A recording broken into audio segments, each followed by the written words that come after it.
আজকে এই সরকারের আমলে এই সুন্দর ব্যবস্থাপনার ভিতর দিয়েও একটা দুধের ভিতরে ময়লার মতো যে নারী কমিশন করেছে, তাদের অযোগ্যতা, অদক্ষতা এবং কোরআন বিষয়ে তাদের কোনো জ্ঞান নেই।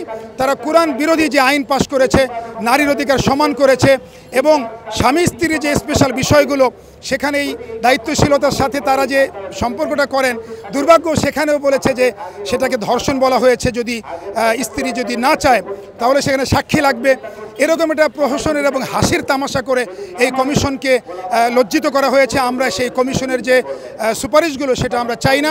আমরা চাই কোরআন এবং হাদিস ভিত্তিক এই সমাজে নারীর অধিকার থাকবে, সকল মানুষের অধিকার থাকবে, অমুসলিমের অধিকার থাকবে। আমাদের মূল দাবি যেটা সেটা হলো যে বিতর্কিত নারী নীতি কমিশন, সংস্কার কমিশন, যে তারা যে কমিশন যে প্রস্তাবগুলো দিয়েছে, হেফাজতে ইসলাম বাংলাদেশ মনে করে যে এর মধ্যে এমন কিছু প্রস্তাব রয়েছে যেগুলো সরাসরি কোরআন এবং হাদিস বিরোধী।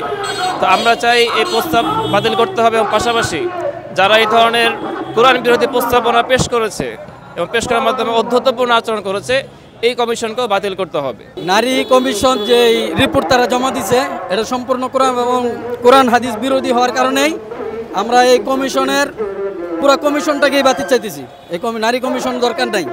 যদি হয় তাহলে সেখানে ইসলাম ধর্মের যারা বিশ্বাসী তাদেরকে সহ নারী কমিশন গঠন করা হোক এবং তাদের মাধ্যমে নারীর ন্যায্য যে অধিকার সে অধিকার বাস্তবায়ন করা হোক। নারী বিরোধী যে সংস্কার হচ্ছে, সংস্কারের নামে যে বেহায়াপনা, উলঙ্ঘনা যেটা করা হচ্ছে সেটা আমরা কখনো মেনে নেব না।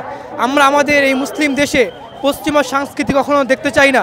কোরআনের বিরুদ্ধে যদি করে আইন করা হয় আমরা সেটা প্রতিবাদ করব। সংস্কার তো আমরা চাই, সেটা হতে হবে কোরআনে অনুযায়ী, কোরআন হাদিস সুন্নাহ অনুযায়ী। আমরা প্রধান উপদেষ্টাকে বলতে চাই, কোরআন হাদিস অনুযায়ী তার বিরুদ্ধে যদি কোনো সংস্কার করা হয়, কোনো আইন করা হয়, সেটার বিরুদ্ধে আমরা সবসময় দাঁড়াবো। আমরা আপনার এগেইনস্টে দাঁড়িয়ে যাব যদি কোরআন বিরুদ্ধে কোনো আইন করা হয়।